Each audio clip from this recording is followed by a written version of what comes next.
Where's Moses Moody getting his minutes this upcoming season? Is Jonathan Kuminga going to be the Golden State Warriors starting small forward? A lot of questions need to be answered, and it all has to do with depth. There's too much of it right now. It's the good problem to have, right? Or is it just a problem? On today's show.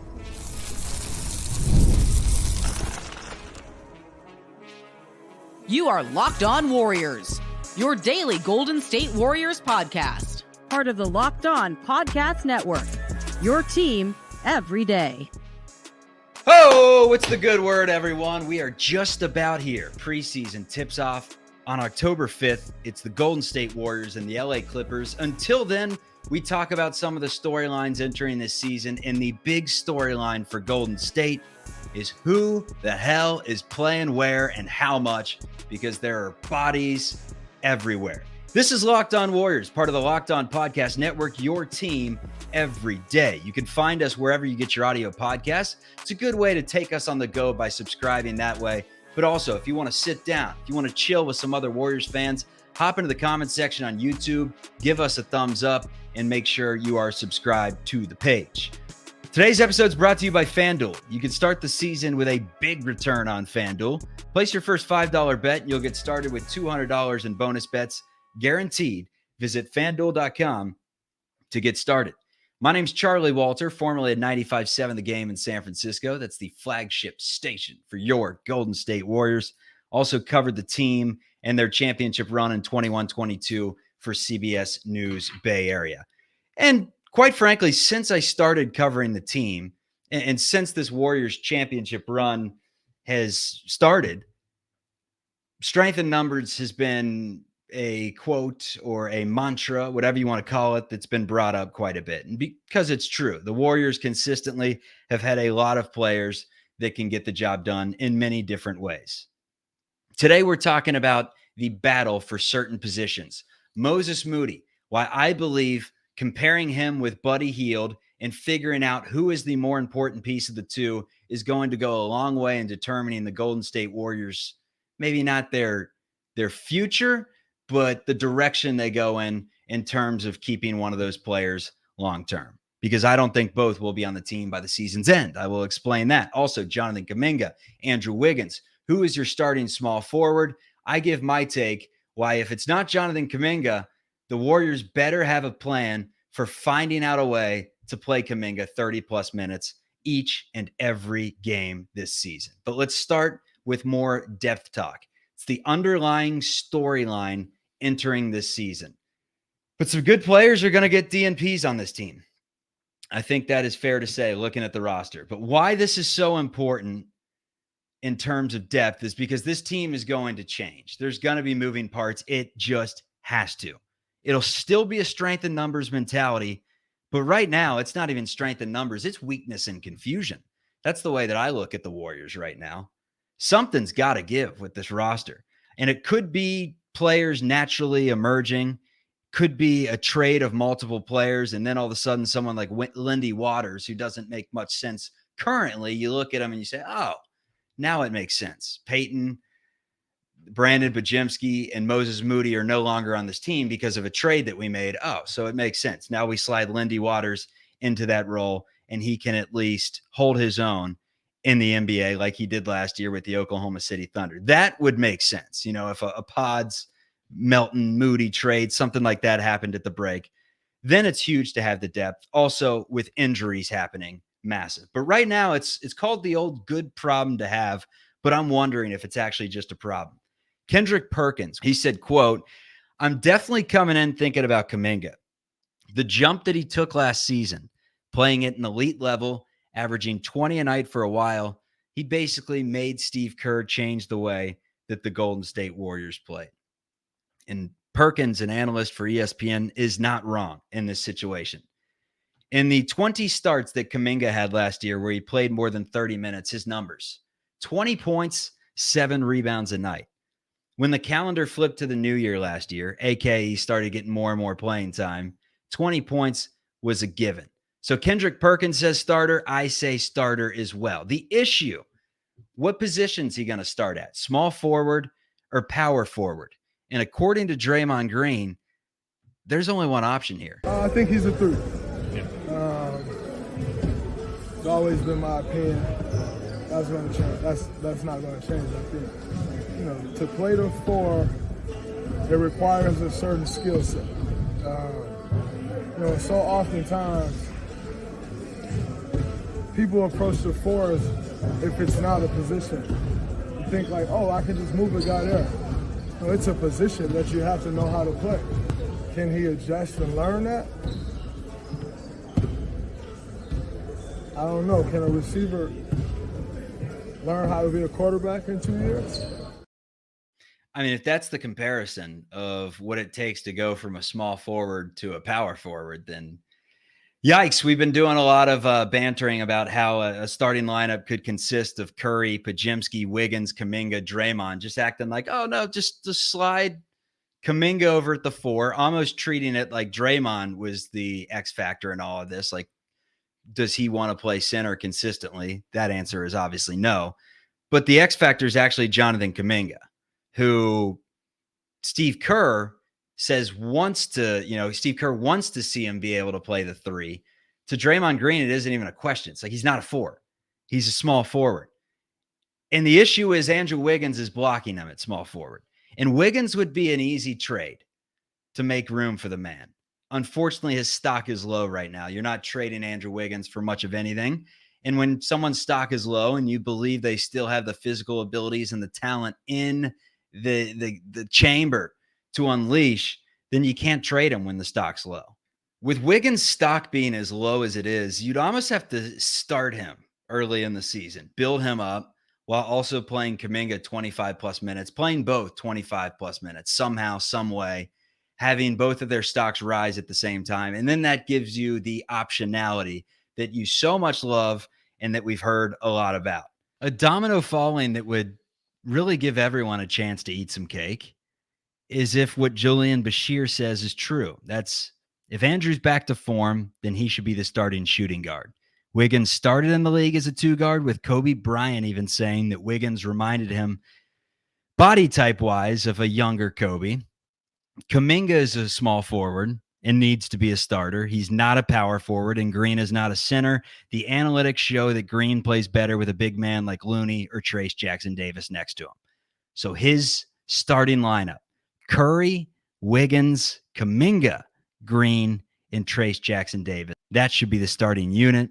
And that right there is a little intriguing.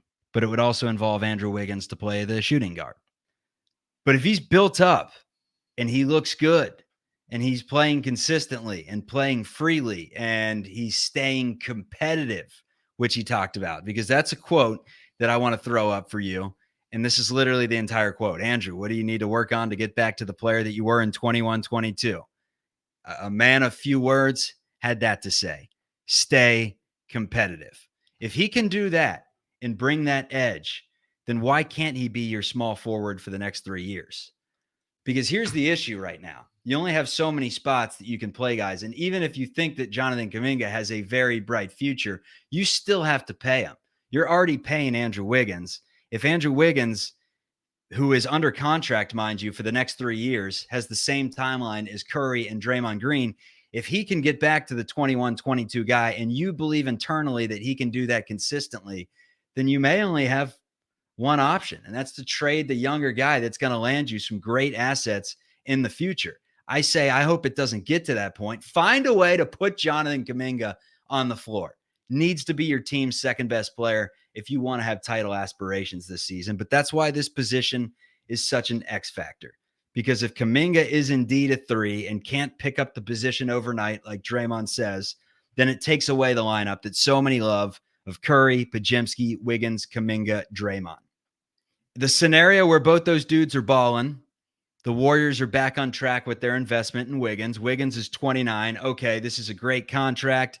Time to trade Kuminga, either get a position player that's in more of a need, or dare I say, get some draft capital in return. Hope it does not get to that point. I'm not saying trade Kuminga, but you better play him if you don't. No more of these 18 to 22 minutes, 30 plus minutes a night. I said it. I don't care. He's 21. Give him the consistent playing time now. The timelines do not match up. If Wiggins had one more year on his contract, it would be a completely different story. But with him having 3 years, I think that October deadline for Kuminga, the extension eligible date or the deadline date, critical to look at.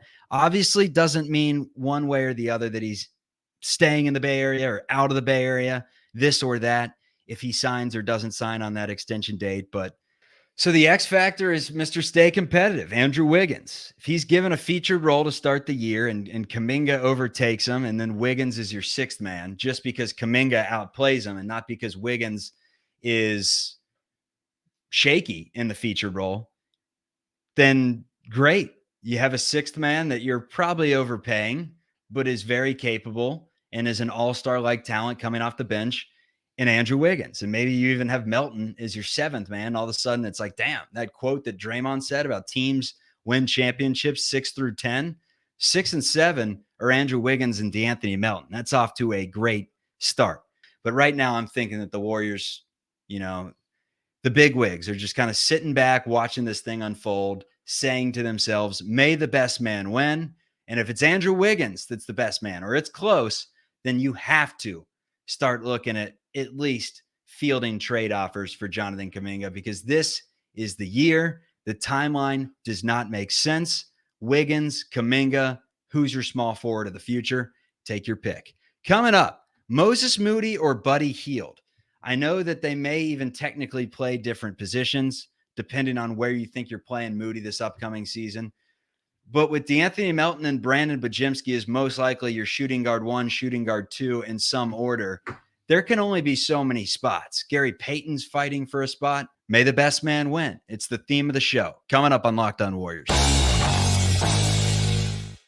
First, let me tell you about the Gametime app. If you're heading to a live event, make sure you keep this app in your back pocket. It is very good stuff. Gametime Picks is a new feature that the app has. It allows you to filter out the fluff and shows you only incredible deals on great seats that you are interested in. So you don't waste time searching through thousands of tickets in the upper deck, in the corners. You have your preference. You know your preference. So filter out the bad stuff there. Also, you get a panoramic view from your seat in the app before you buy. Make sure you know where you're sitting and not just choosing a section that you think is good because the number is low. The lowest price ticket guarantee or Gametime is going to credit you 110% of the difference. And the staple of this app, tickets go down in price the closer it gets to start time. So to the procrastinators out there, Gametime takes the guesswork out of buying tickets. Download the Gametime app, create an account, use code LOCKEDONNBA for $20 off your first purchase. Terms apply. Again, create an account and redeem code LOCKEDONNBA for $20 off. One of the things that I want to do is feature your all's questions. And I asked during the last show, who should be the starting shooting guard? I have some answers on that. This one's from John Waters. He says DeAnthony Melton, if healthy, should be the starting shooting guard. He's the best combination of defense and offense for that position. Bajemski should be coming off the bench at point guard with Buddy Hield at shooting guard. And then you've got Gary Payton II, if healthy, in spot duty. To me, the confusion's at small forward. You got Wiggins, Kuminga, and Moody. How does that get cleared up? And I agree. That's the conversation we had. Wiggins, Kuminga, what do you do there? This is a storyline entering this year. Merp time. Sup, Merp? Says, I find B-Pod's a point guard more than a shooting guard. They need a facilitator when Curry needs to rest. Start Melton, and then when there is a need for the second unit, put in B-Pods. I love Bajemski, so it's hard to see him coming off the bench, but I do think he is actually more of a point guard than a shooting guard at this point. And maybe you can, have him bring the ball up the floor. Steph plays off the ball. You take that responsibility off Steph's hands for portions of the game, and you kind of have the combo going back and forth. But I believe long-term as well. I was shooting guard before Summer League, then watching him play point guard with the ball in his hands and a high usage rate. I just thought he made the right plays.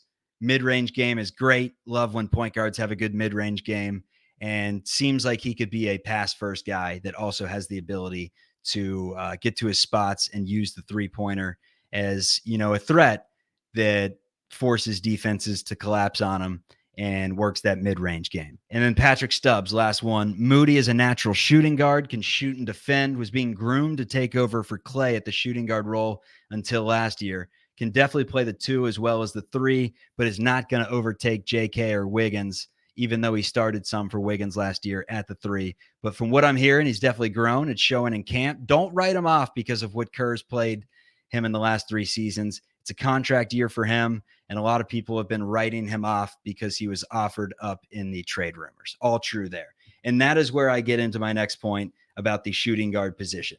It's Moses Moody or it's Buddy Hield. You can kind of throw Gary Payton II into the mix too, but one of those 3 guys is not a Warrior in March. Now, there's obviously variables like Pajemski moving into the backup point guard role, like we said. That could free up space at shooting guard. Injuries can always keep the 3 together if that happens, but if they're healthy, there's just no way to give them all minutes. They'd get better playing time elsewhere, and that is usually when you fall into that position where a team could use a player more than you could. That's where it only makes sense to trade them. You don't need 13 guys that can play at a pretty good clip in this league. You need more like 10. Never bad to have an overabundance of guys that could help other teams. Never bad to have trade assets. All 3 of these players that I just mentioned could fit somewhere else in a trade. But I'm looking at the Hield Moody battle specifically because they're both projecting as shooting guard as of right now. You wonder how they'd be guarding bigger wings if they were to play the small forward role. But at the shooting guard, Anthony Slater said this. He said, considering how the Warriors want to play and with no Klay Thompson, the specific skill that Hield brings is what some in the organization believe will have Hield earning around 25 minutes per night. And if that is the case, then Moses Moody will not be freed. The numbers a season ago. Moody averaged 8 points, but only in 17 and a half minutes per game. Shot at 36% from 3. There's reason to believe that Moses Moody can hover around being a 38, 39% three-point shooter. And if that's the case, that's what Buddy Hield brings to the table. Hield scored it more, 12.1 points per game, actually led the league in games played a season ago with 84, and has led the league multiple times in games played. So Buddy Hield is as durable as it gets. You're not worried about him missing games, and you're not worried about him missing too many threes, as he shot at 38% from 3 a season ago. If you believe that Moses Moody is a player on this year's team, then you can also believe in Buddy Hield.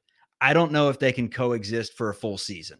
Beginning of the year, you're playing, load management games and injuries are happening, and you're just kind of Steve Kerr's being the technician. He's tinkering with things, making sure that the lineups all work. Yes, at that point, they can coexist. But the entire season, I don't believe so. So it's kind of take your pick between the 2.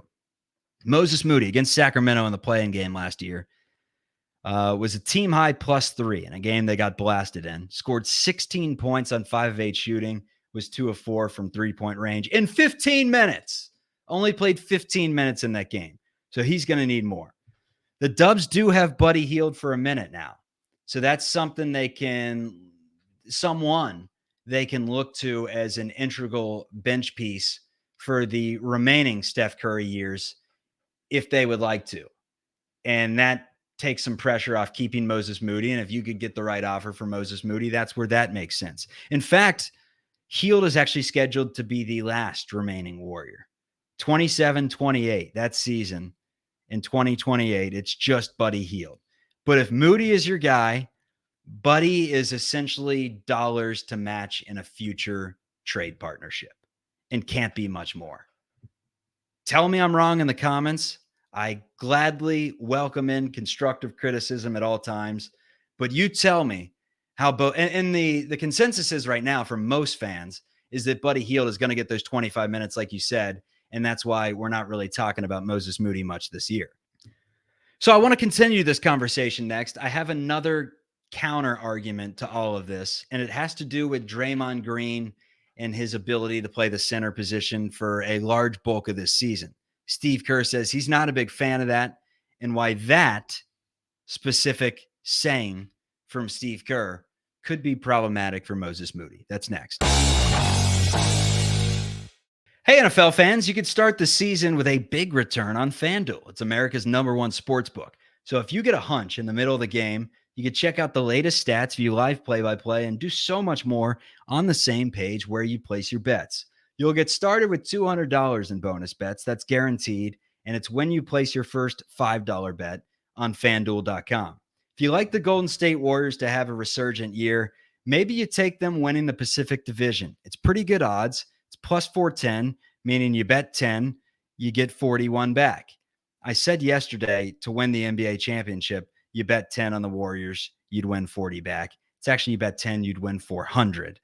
So the Warriors do not have good odds. But the Phoenix Suns have the best odds to win the Pacific Division at plus 170. The Kings at plus 250 are second best. Then it's the Warriors at 410, the Lakers at plus 470, and the Clippers at plus 1400. To make that bet, visit FanDuel.com. So we've been discussing this entire show, shooting guard, small forward position, how it shakes out in terms of who Steve Kerr trusts the most could really determine the way that the Warriors look in the future. Because if that guy is Andrew Wiggins, that they believe in to be their starting small forward, forget the fact that Jonathan Kuminga is 21 years of age. You'd have to extend him. You'd have to give him a large chunk of money, and you'd still have to keep Andrew Wiggins, most likely. So that's where it becomes a little bit confusing, and why it could be tough for both of them to coexist, at least if you want to feature Jonathan Kuminga in this offense while also featuring Andrew Wiggins. Seems pretty tough that both those things are going to happen, but that's why we play the game. That's why preseason and training camp and all these things take place, is so that we can assess the team and figure out the strengths and the weaknesses and what works and what doesn't work. But this soundbite from Steve Kerr on Draymond's ability to play center makes me more confident in the assessment of the shooting guard position. Still, there's part of me that's like 82 games of Draymond playing center, and there are teams trying to play bigger now, and so I don't love the idea of Draymond being the starting five and playing heavy minutes there game after game. I'm not playing around and keeping anything from you guys. I am legitimately trying to figure out who our starting group will be. That's what we're all trying to figure out entering the year. Who the hell's going to be starting and forget just starting. I feel like we spend way too much time on who's going to be the starting five or the finishing five. Who's just going to be the faithful five? Who's going to be the five that you can rely on every single night? And unfortunately, that has not been Jonathan Kuminga in the past. A lot of it due to parts that he can't control, playing time. The same can be said for Moses Moody. But a lot of it is inconsistent play, especially on the defensive side of the ball. I mean, Jonathan Kuminga would make some spectacular plays above the rim, some incredible block shots, but he would also miss assignments consistently, was out of place a lot. His team defense left a lot to be desired. So we will see. But with Draymond Green playing some center, according to Steve Kerr, but not taking on the lion's share at any point this season, and he's also mentioned, Kerr has, that Looney and Trace Jackson-Davis have been impressive. You would imagine that those two, Jackson Davis and Looney, are going to be seeing their fair share of playing time at the center position, which would allow Draymond, for the most part this year, to play strictly the four. And Anderson may play some five, and when he plays the five, Draymond may play the four there. So even with some injuries, they have some depth, and you're talking Quentin Post too, if he's on the team. The Warriors have some depth to where Draymond doesn't really have to play a ton of center if he doesn't want to. It's clear that he doesn't want to bang for an entire season, but in spots we still may see it. But if Draymond is your four, then that means Kuminga is going to have to be, a three, right? Because Anderson's probably your backup four. Anderson could play some 5-2. And forget everything that I just said there, because it doesn't matter. All that matters is what Draymond said earlier, and that's that Jonathan Kuminga is not capable of playing the power forward position.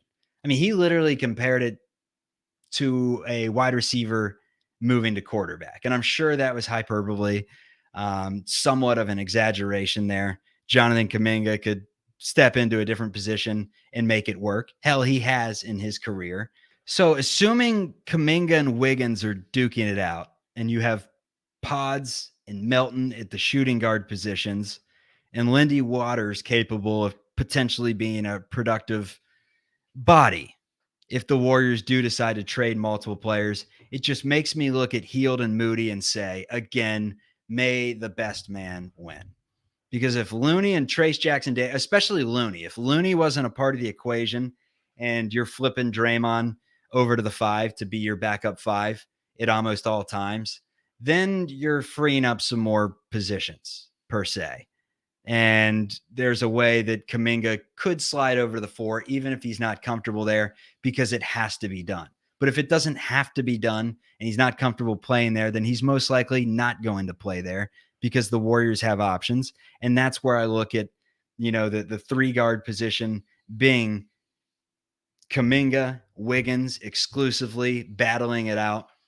And then I look at the 2 guard. And again, there can be some variables like Pajemski sliding over to the backup point guard. Injuries can happen, whatever. But if none of those things do take place, I'm looking at Hield, I'm looking at Moody, and I'm taking the better of the 2.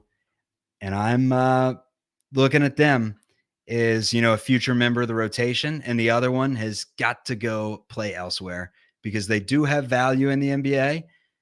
Warriors just don't have a spot for him. And that wraps up the conclusion on today's episode. Can there be such a thing as too many numbers? There's strength of numbers and there's just confusion in the slew. And that's what the Warriors have right now. Just a slew of guys fighting for a starting spot. Locked on Warriors. I'm Charlie Walter. We're free and available wherever you get your audio podcasts. Have a great day, everyone. And remember, preseason begins on October 5th.